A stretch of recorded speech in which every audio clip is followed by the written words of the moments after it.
Battle Royale is a genre that I've tried really hard to enjoy, and if you've been watching my channel, you'll know that I've given it a red hot go.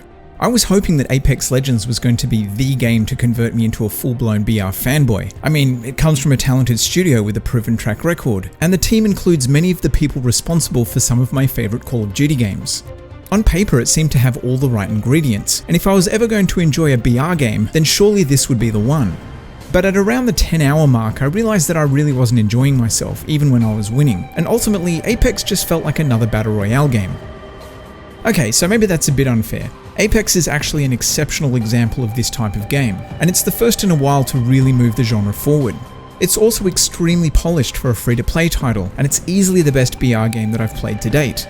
That said, it still suffers from many of the same issues that other games in the genre do, and despite everything that it gets right, I'm unconvinced that it will sway anyone still on the fence about BR to jump in. Alrighty, so before we go any further, let me clarify a couple of things. Firstly, just because I think BR sucks, doesn't mean that by extension I think that anyone who likes it also sucks. My intention isn't to attack fans of the genre, although I'm guessing that some people will feel that way regardless. If you've already made up your mind about Apex Legends and simply want a little confirmation bias by watching a review that sings its praises, then I'd recommend watching a different video. If you're still skeptical though, then hopefully this review can offer you a different perspective to the mostly glowing reviews it's received. Damn. First things first, I have huge respect for the team at Respawn, and they deserve credit for innovating in a space that is quickly becoming overcrowded. There is a lot that Apex does well. For one thing, it looks great. Not because it's pushing the boundaries of what the hardware can do. Apex doesn't boast the latest graphical tech, but it's still a good looking game. It has a distinct style and personality, which it's managed through a combination of clever game design and excellent art direction. Apex is set in the Titanfall universe, and this was a smart move for a couple of reasons. It obviously saved the dev team a huge amount of time because they could reuse assets, animations, and mechanics from the Titanfall games. But beyond that, Titanfall's universe is largely unexplored and begging to be expanded. This makes it the perfect setting for a game about futuristic mercenaries in a spectacular game of death. Apex is definitely more light-hearted than the Titanfall games though, and this is an approach that makes it feel far more accessible. It allows for much more creativity too, and this is most obvious in the design of the Legends, which is what the game calls its heroes. The roster at launch comprises of 10 different characters. 8 are unlocked by default, and you can either grind to unlock the other 2 or purchase them with real cash. Each one feels distinct with their own unique abilities and ultimate, and it doesn't seem like any of them are obviously over or underpowered. The way their abilities complement each other means that there is a huge number of ways to combine them to form different strategies. Because of this, the game's meta is likely to be a constantly evolving thing, particularly if Respawn decide to add new legends further down the line. Can I also say that while the cast is diverse, diversity doesn't feel like it's being rammed down our throats like some kind of bullet point the marketing team insisted would ship copies. On the audio side of things, sound design is also good. The weapon sounds are generally satisfying, and directional audio does a good job at letting you know where gunfights are breaking out. Footstep audio could be a lot louder, but this is probably a deliberate choice to make you rely on intel from your squad. From a gameplay perspective, things are equally impressive. Somehow, the clever people at Respawn have managed to solve the age-old problem of how to get randoms to play together with a solution so simple it's surprising it hasn't made its way into other team-based shooters until now. I'm talking obviously about the much-lauded ping system. Now, Battlefield has had a basic version of this system for years, but they decided to limit it in Battlefield 5. Apex, on the other hand, has gone completely in the other direction, not only allowing you to mark enemy locations, but also mark equipment, points of interest, and it even lets you thank other players. The simplicity and speed in which you can do this puts it miles ahead of most other team-based shooters when it comes to communication. The map is definitely one of the best I've come across, although it might just be me, but these BR games are all starting to look the same. That's the one thing I really like about H1Z1. Its map looks like a plausible location. A really low-res location, but plausible nonetheless. In the context of Apex's lore, where the battle is a sport and the map is an arena, I guess the arrangement of buildings and other elements makes sense, but I'd still prefer to see environments that look like somewhere that might actually exist, rather than a McDonald's play space. Appearances aside though, the layout and topology of the arena, the diversity of the environments, and the use of quick travel mechanisms is well executed. It's obvious that a lot more than just cover and elevation were considered during its design, and nothing feels arbitrary or placed in for padding. Leveraging the Titanfall IP has also meant that the superb gunplay from those games has transferred over, and although I've never been a huge fan of sci-fi weaponry in shooters, the selection of lethal options in Apex is pretty awesome. It does take some time to get to know which weapons are suited to which kind of engagements, but color coding them makes identifying the weapon type and their ammo a cinch, and this is another example of the level of consideration that Respawn has gone to. The revive mechanic, which I also believe is now in Blackout, is another feature I'm glad to see. Not only does it give you a chance to get back in the action, but it keeps you engaged with what's happening long after you've had your noob ass killed. It's kind of essential though, because succeeding in Apex requires team coordination. Lone wolfing is near impossible, but we'll get to that shortly. So this is probably a good point to switch gears and get to the... So yeah, there's a lot that this game does well, but is it enough to overcome what I think is fundamentally shite about BR? There are a few key problems with BR's central gameplay loop as I see it. Firstly, BR games are looters. If you don't enjoy looting, then it's safe to say that you won't enjoy the vast majority of BRs. Looting for gear is unavoidable because having strong weapons and armor is essential if you want to win. In theory, it's possible to win a game without seeing another player, but this is the exception and not the rule. Looting for better gear will increase your odds at success, and 9 times out of 10, having the most potent gear is advantageous. This brings me to the second key problem. Many gunfights are won by who found the better loot rather than skill. This is obviously a strong argument for sticking with your squad, but getting outgunned because you didn't have the right gear happens all the time. Finally, camping. Battle Royale's slow pace, limited resources, and reliance on superior positioning inevitably leads to camping. Apex doesn't seem to suffer from this as badly as some other games, but it's definitely still part of the strategy, so expect to see/do it frequently. If you hate getting killed by some bushwookie you didn't see, or by overpowered weapons in other shooters, then I'm guessing that certain aspects of Apex are going to trigger you. Speaking of getting triggered, let me elaborate on a previous statement. I said that BR is not a skill-based game, at least not when talking about shooting at other players. Yes, finding the best gear and positioning yourself well requires skill. You also need ninja-like reactions to gun down other players, but it's certainly not as important as it is in other first-person shooters. Apex is no different to other BR games in this regard. There are many scenarios in which you'll die through no fault of your own. The amount of times that I've been killed in the first minute of a match simply because I couldn't get to a weapon is unacceptable. I know that many people find this exhilarating, but surviving long enough to find a weapon gives me little satisfaction. Weapon placement in Apex isn't totally random.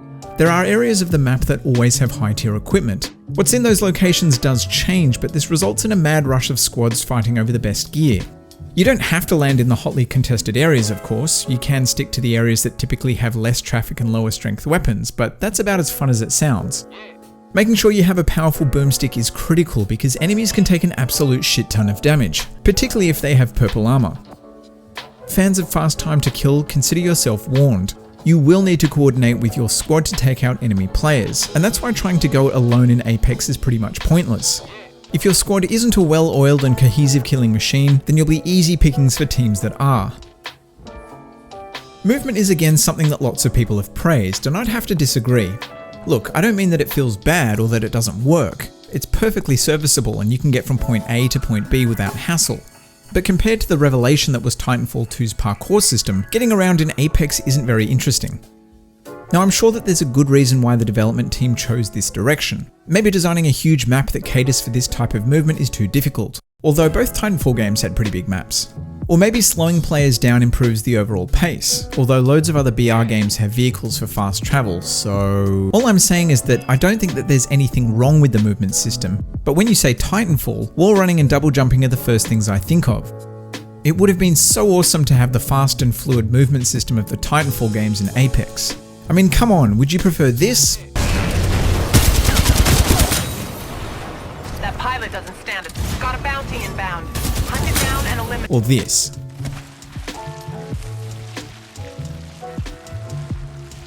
One aspect of Apex that I'd like to mention, because many have commented on how good it is the UI, or for those of you not familiar with the initialism, user interface. I think a lot of people get confused about what this means. A UI is the display that describes the tools that you are using. It tells you what you can control and how you can control it. So a car dashboard, for example, that's a UI. Your phone's menus, etc., that's a UI. Those controls on the oven that make absolutely no sense, that's a UI. Now a good UI will clearly describe what options are available to you and allow you to make decisions with the least amount of cognitive demand. It's important to understand that having a good suite of options doesn't inherently mean your UI is good. Just like having a great UI doesn't mean that your options are good. So what the hell am I talking about?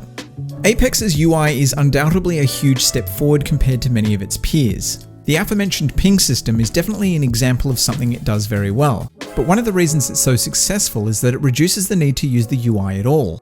When you look at some of the other UI design choices, Apex is actually decidedly worse than many other shooters. Take the HUD for example. If the main purpose of this UI is to allow you to see and comprehend a bunch of information at a glance, then it makes a lot of sense to keep it compact and group similar items together. Spreading information around the screen edges like Apex's HUD does increases the likelihood that you'll have to scan the HUD multiple times to see what you want.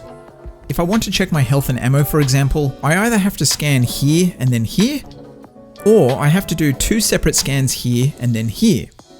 Your weapon health and info are arguably 2 of the most critical things you'll need to manage in a firefight. If they were grouped together, you could reduce the amount of time needed to glean that information, keeping your attention focused on what was going on in the game. I would even argue that the weapon info is superfluous in some situations, like when you have an ammo counter on your weapon. I know why they've gone with this setup, it's basically the same UI that Overwatch and Blackout have, but that doesn't mean it's a perfect fit for Apex. What's really strange is that Titanfall 2 already has a solution for this. Now obviously Apex displays far more information, but if you were to swap out the Titan meter for the ultimate, then you're already halfway there. Look, maybe this is less of an issue when using a monitor, but if you play on a large screen such as a TV, your eyes will have to do a lot of travelling. The Destiny-style cursor used throughout the main menu and on the character select screen is also another terrible UI element. For example, on the Legends screen, it is much slower and far less accurate to select who you want than it would be using a traditional D-pad or a stick to move up, down, left and right. Now I can hear some of you thinking, dickhead, you're wrong, heaps of games have that cursor. And this is true, but just because everybody is doing it doesn't make it a good idea. Okay, so I know this is a free-to-play game and they need to make money off it somehow, but loot crates? Really, EA? We're doing this again?